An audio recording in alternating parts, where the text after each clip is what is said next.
TBRI. TBRI. TBRI. TBRI. TBRI. TBRI. TBRI. TBRI. TOVD. TBRI. TBRI, Trust-Based Relational Intervention. TBRI is an attachment-based, Trauma-informed intervention that is designed to meet the complex needs of vulnerable children. TBRI uses empowering principles To address physical needs, connecting principles for attachment needs, and correcting principles to disarm fear-based behaviors. While TBRI is based on years of attachment, sensory processing, and neuroscience research, the heartbeat of TBRI is connection. Hello and welcome to the TBRI podcast. You're listening to Season 12, Episode 6. On this show, we talk all about trust-based relational intervention, or TBRI. We talk about different elements of the model itself, and we also talk about how TBRI is applied in various communities of care and practice. I'm Emily Pickett, producer of the podcast, and today we are chatting with an old friend of KPICD, Jill Cruz. Jill serves as the Director of U.S. Child Advocacy Services with All God's Children International, or AGCI, and in this role, she engages with communities, agencies, and organizations across the U.S. to offer support and co-create successful trauma-informed practices to care for children and families by implementing TBRI. She has dedicated her 23-year career to working with children with traumatic histories and the families caring for them. She has expertise from child protection, foster care, and adoption, and more. Jill is also a TBRI practitioner and a TBRI mentor. In this episode, Jill and Sarah really talk through Jill's journey to TBRI in a professional capacity, but also in her personal journey with her own family. This episode is really about how to best share the truth about our kids' stories with them in a way that empowers them. And Jill has so much wisdom to share on this subject, and we're just so happy that she could join us. Thank you so much for listening, and please enjoy this conversation with Sarah and Jill. Hello, Jill. Welcome to the podcast. Hi, thanks for having me. Thanks for being here. Will you introduce yourself and kind of share with our listeners, how did you come to know TBRI? So my name is Jill Cruz. I am first and foremost a mom, and I have two amazing kids who are now technically adults, so 18 and 19. And in my career, I've worked with in lots of different areas of social work, spent 16 and a half years working in child welfare, foster care, adoption training, child protection work, and then shifted over to the nonprofit sector and have done a lot of family support programming and work with supporting families who are caring for kids who have histories of trauma.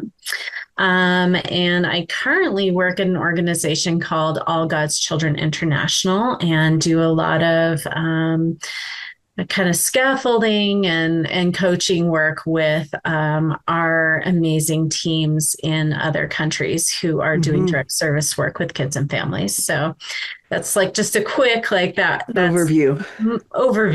And as far as how I came to know TBRI, I actually found it, probably and learned about it in 2011, which feels like a really long time ago.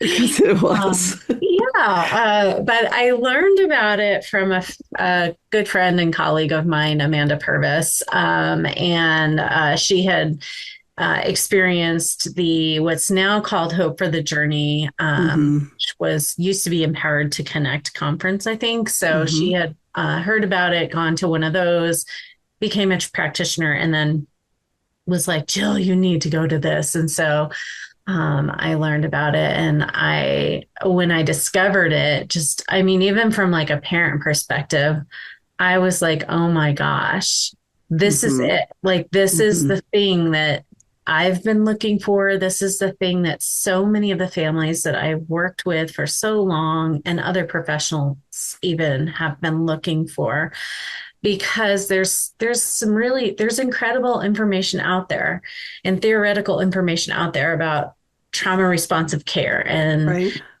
but I shouldn't say but because it's all incredible, and a lot of really amazing like researchers and thinkers and gurus and like frontline people and people all over that are doing incredible trauma informed care practice and work. And the reality is that in all of my years of my career and my time as a parent, caring for, a kiddo who's had trauma in his history, this is the first thing that I found that gives actual tangible tools and strategies that I can use to address the challenges as a caregiver. And I think a lot of the models that are out there that I have encountered previous to TBRI, since TBRI, are really great at helping professionals understand how to work with clients, and have great theoretical and scientific knowledge and support and information behind them. And it leaves people wanting more. This is great. I'm so glad I learned all these concepts. I'm glad I've gotten informed about all these things. And what do I do next? Right. What do I do in the moment? What do I do if Sarah's having a tantrum and, never dysregulated and how do I help support her, get her regulation back in place and in a relational, supportive, helpful way without being shaming. And I feel like that is the golden nugget of TBRI. It's all of those practical strategies and tools. And I have found over the years as a caregiver and since becoming a practitioner and supporting other people and learning TBRI and implementing TBRI, like that is like for lack of a better word, when the heavens open and the angels sing and it's like, okay, I have the things that I can do. And it's not that there's like the one thing and you do that every time and it's going to work. Right. There's a lot of tools in the toolbox. And you have to be creative in how you use them, just like other parenting techniques. But that's one of the things that brings me so much joy about TBRI is seeing people know like there's something I can walk away and try. And I can slowly build these things in and I can see them work in real time. I think that has been the most impactful thing that I've seen in my own life and in the lives of the families that I've worked with. Yeah, it's really something. I mean, I remember, right, when trauma informed became a buzzword. I was still working in foster care. It was before I knew TBRI, and we did an online training at my organization, and it basically talked about how to arrange the chairs in the waiting room. And that if we could get that right, then we were trauma informed. And there was more to it. I mean, I'm kind of making light, but that was absolutely a really big part of it. And we had a waiting room that had 4 chairs in it, and there was nowhere else to put them.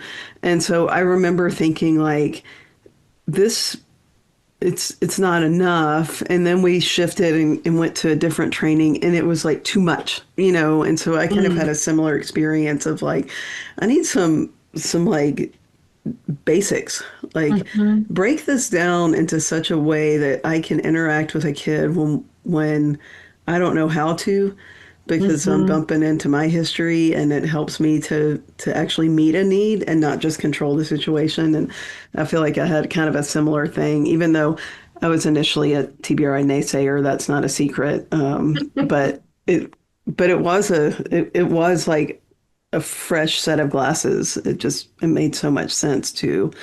Was it hard for you in the beginning, or was it pretty natural for you? Like once you heard it, you were like, oh, I can do that. Both and.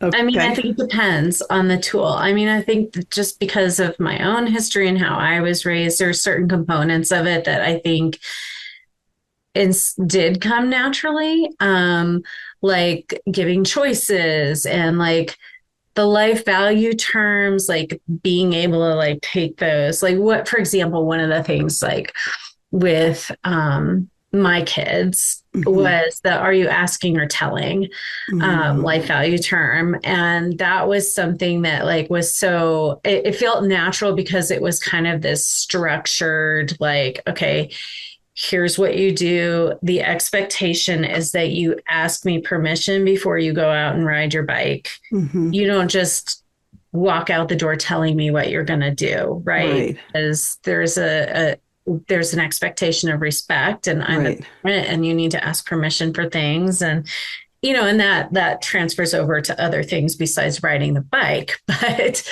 I think a piece of the puzzle for it, that felt natural to have like, okay, we have a phrase for it. We have structured practice around it. And eventually it gets to the point where we don't have to have that little, hey, are you asking or telling reminder? Right. It's your hands on the door, your doorknob, and you're like, can I go out and ride my bike? So they're catching themselves, so like stuff like that felt natural and felt like it was already kind of a fit with my parenting style and some of how I was raised.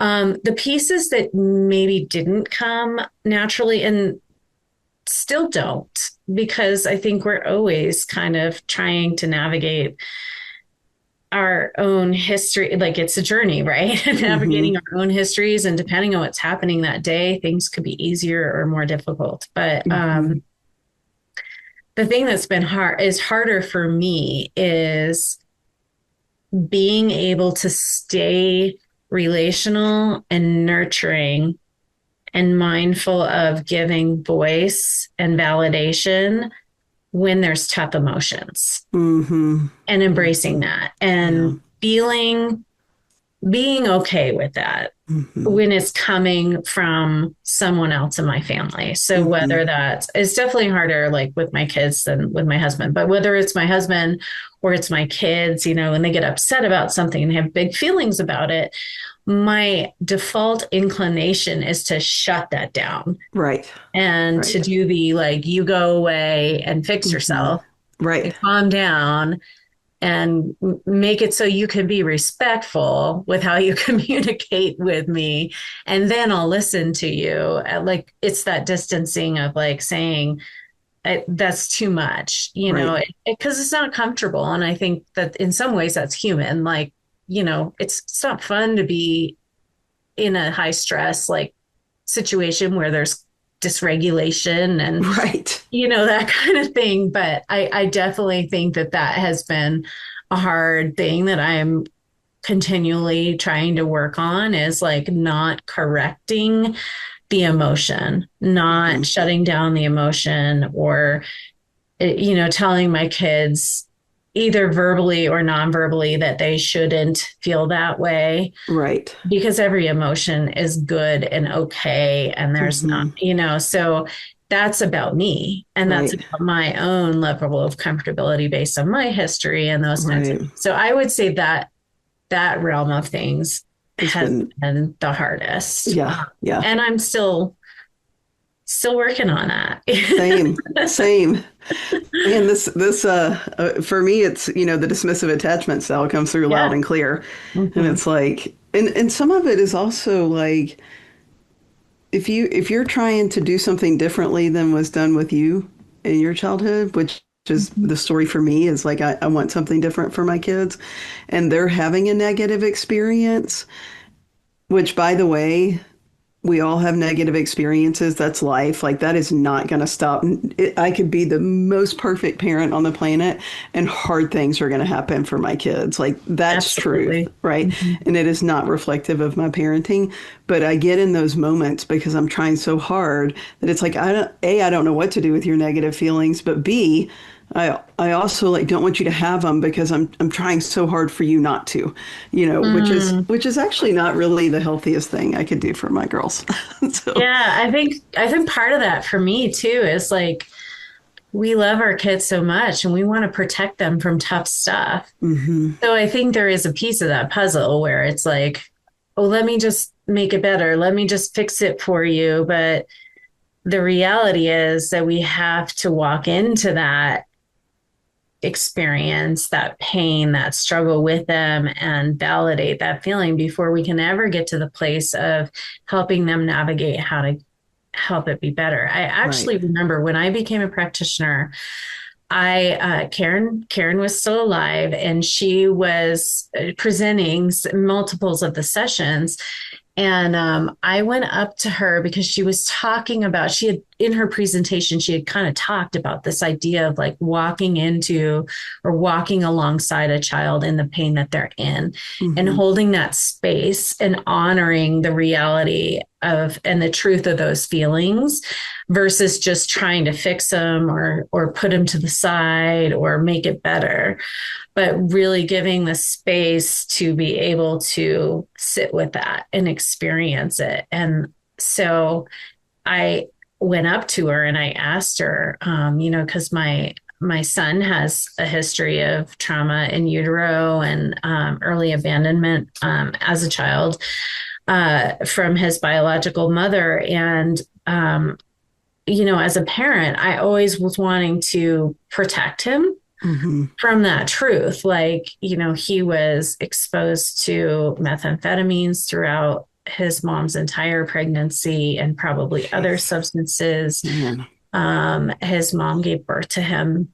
at a firehouse in the back of an ambulance and then immediately got up and left, which I'm glad that she went to the firehouse because he wasn't, she did leave him, but left him somewhere safe. And just kind of like I was thinking about, this is the truth of his story, right? And I was talking to her, I was like, but I want to protect him from the pain of that. And she said to me, he already knows.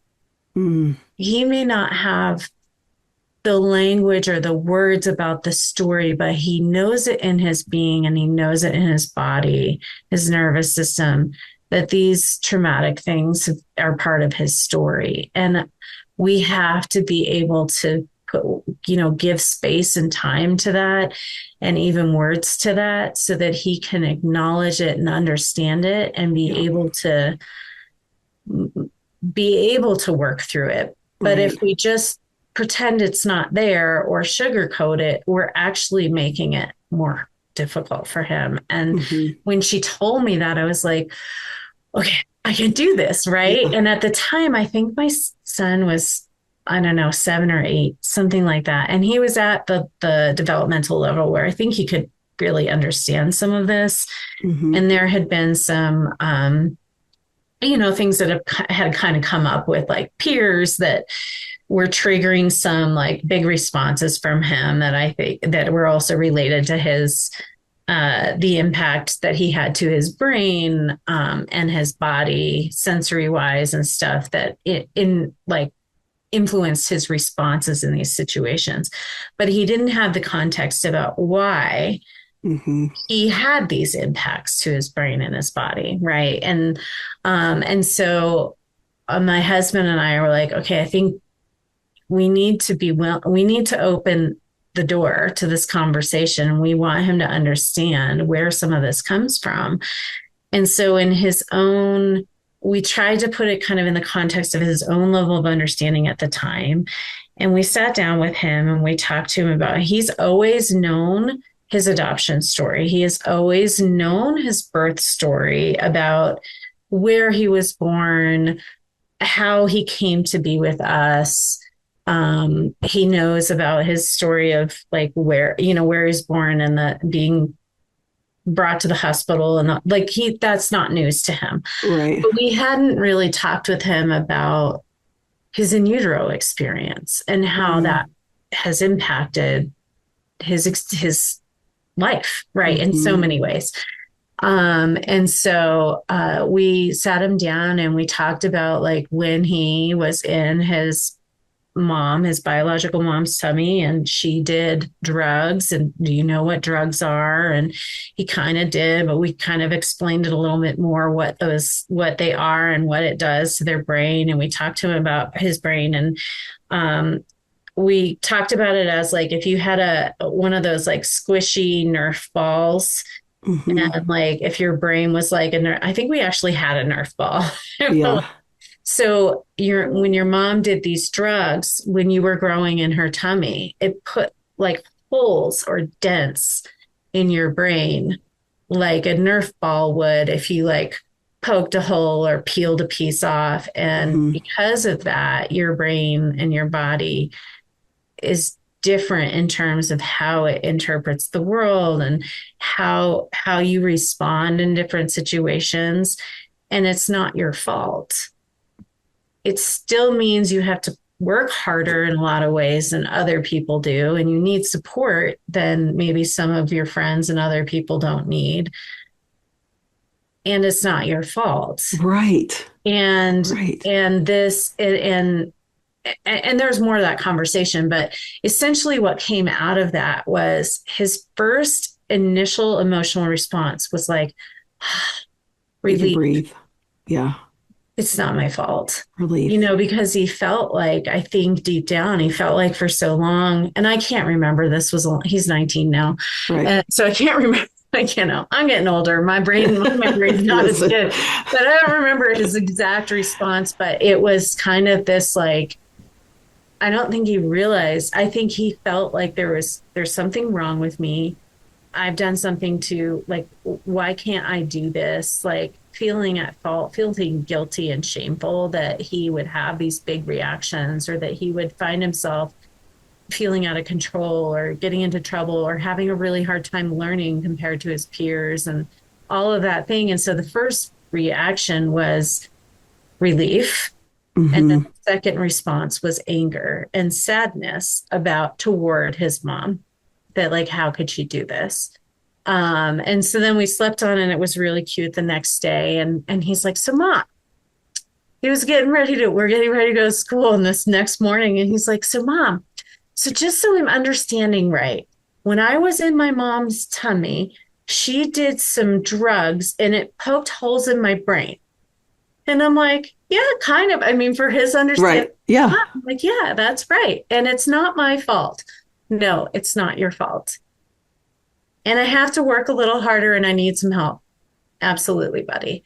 Like, and like that was transformational in our family. And that was an offshoot or a result of going to TBRI practitioner training, meeting Karen and having that one-on-one conversation as I was processing. And although she's no longer with us here on this earth, I think the opportunity that people get when they go to practitioner now, whether it's with their colleagues that they're experiencing practitioner training with, or it's KPICD staff, or it's their mentor, there's just so many wonderful opportunities for those types of conversations to have that kind of challenge the way we think about those types of things. Well, and I think it's such a great point, because the number one thing you were afraid of was harming him.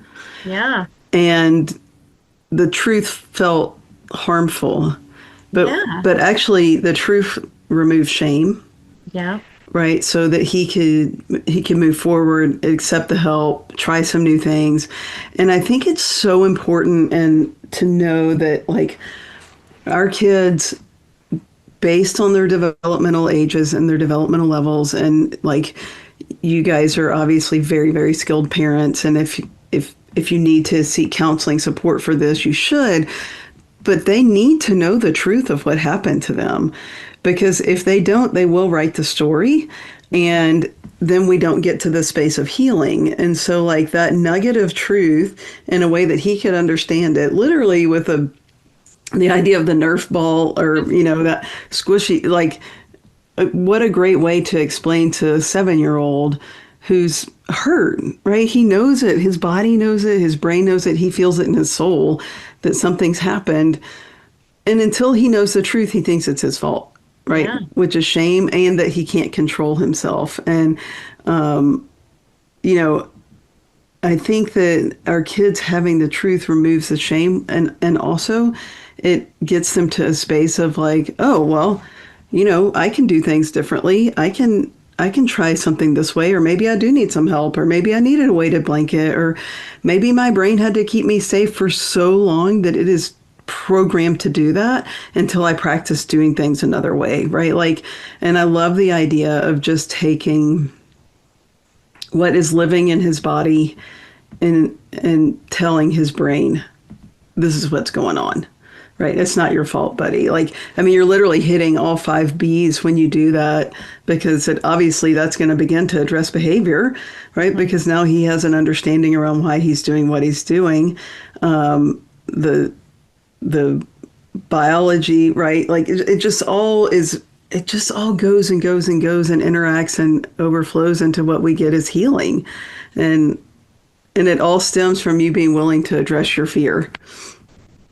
Yeah. And, another whole layer to that too, I think about, like, if you put this now in the professional context of helping other people that are in our kids' lives, helping them to understand how trauma impacts the 5 Bs and gain a deeper understanding about why some of the behaviors that they see are happening, and that it's not a result of willfulness. Right. Transforms the way they respond to our kids, which also supports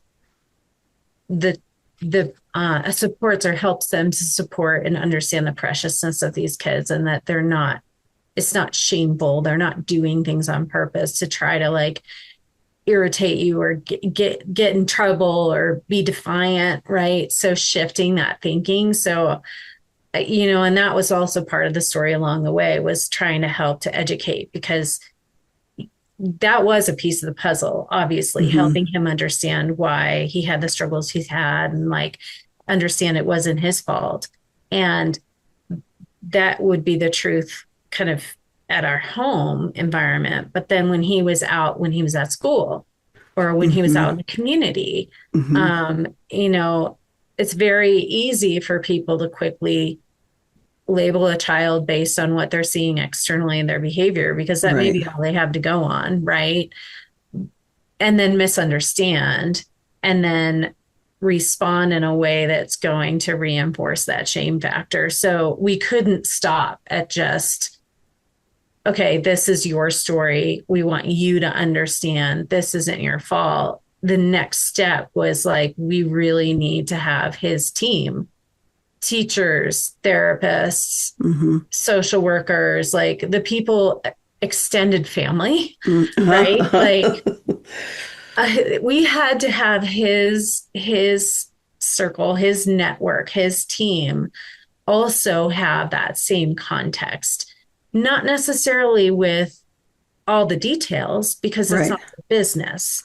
But what do they need to know to understand the why behind what they're seeing externally, and understanding, and not just what created it, but what those changes are in those 5 Bs, so that they could respond in a way that was also not shameful and not looking at it from a willfulness perspective. And so those were like kind of the next steps of that puzzle. Right.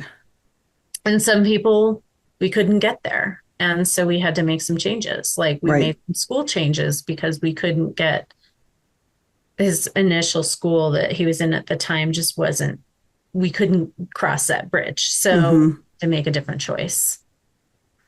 Wow. It's so important, because I think it's interesting in your story that pivotal moment at practitioner training leads to this massive change within your family and your understanding of your son.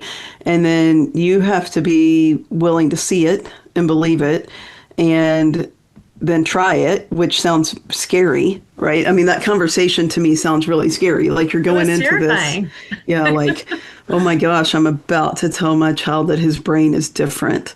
And that would be a nerve-wracking conversation. But then also to say, like, we can't stop here, and which means we have to go to this place, this place, this place, this place, because they're all impacting his experience and his health, really, and the health of our family. And if we have to make hard changes, then we will. But for you then professionally, that, like, launches you in a not a different direction, but maybe alters the route that you were on, because you now had this profound experience in your family that you can help guide other people to. I'm assuming.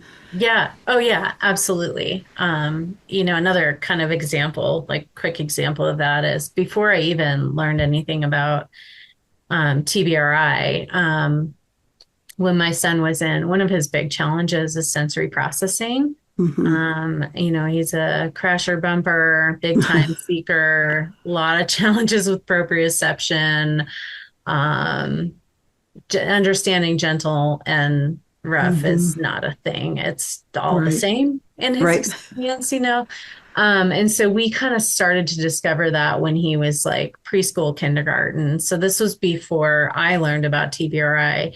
And so then we started learning a lot about like sensory processing. And then when I got the TBRI piece, then I had even more with like the tools and like a deeper level of understanding about, okay, this is a reality for him, but how do we meet the need?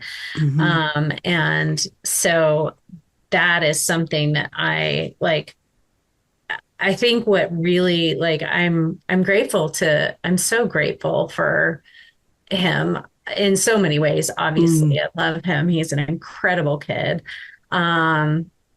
He's an incredible young adult. They're still our babies. He's so awesome. He's got a heart of gold, an amazing sense of humor. He's incredible. Yeah. And he's come like so far over the years. And I have so many because of my experiences with him and the challenges that he has had and the way that we've successfully navigated them and unsuccessfully navigated them. And the things that we've learned along the way have been such a wonderful gift to me, that I can use that experience to help others understand, and stories with his permission, right? To help others understand or give them like, a context for kind of understanding some of the concepts that we talk about with TBRI and sensory processing and things like that. And I mean, that professionally has been a really big gift to me because my level and my depth of understanding has been enhanced so much by my own experience as a parent. So it's interesting because I haven't put this together until this conversation, but we talk about the mindset shift, right? Of you mentioned it, willful to survival, from the caregiver side. So am I looking at this kid, young adult, baby, whatever age they are, it doesn't even matter. And am I seeing that this child is literally using behaviors that they've used their whole life to survive? Or am I approaching it from a willful standpoint, which is not going to get us anywhere? And I know for me, that was like a huge pivotal moment in my journey when I could understand, oh my gosh, this behavior is related to the 5Bs. This is completely survival. This is not willful. Like, in fact, in some ways, kudos to the kid for making it this far, because these behaviors have served them really well. Now we are safe, we're going to put them with safe people and we can adjust that. We're going to give them truth and all of that. But then there's a whole nother mindset shift that we can offer to our kids, which is the truth. Yeah. So like his mindset went from, I'm a bad kid. It sounds like, I don't want to put words, but I'm a bad kid. This is all my fault. If I had only, and so on and so forth, to like, this isn't my fault. My brain has differences because of experiences that happened before I was ever born.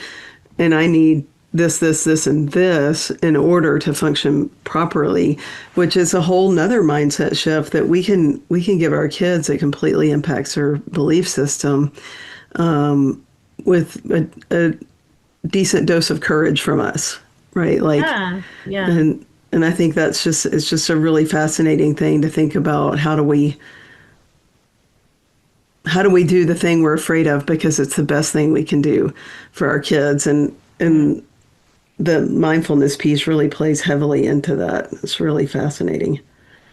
Yeah. Yeah. I mean, it's definitely been a learning. And it's like, okay, that was one example where I'm like, okay, I think I did this right. I think there's plenty of other examples where I'm like, oh, I need to redo. Right, for sure. I get the most redos in my household, and I know it in my soul when I get it right. And it is one of those things. Jill, I wasn't sure where we were going to go today, but I am absolutely delighted to have had this time with you. Thank you for sharing your story with us, and your baby boy's story and your family story. It has been a joy to have you on here today. Thank you so much. It's been great. The TBRI podcast is produced by the Karen Purvis Institute of Child Development at TCU. To learn more about TBRI and the resources mentioned in this episode, please visit child.tcu.edu/podcast.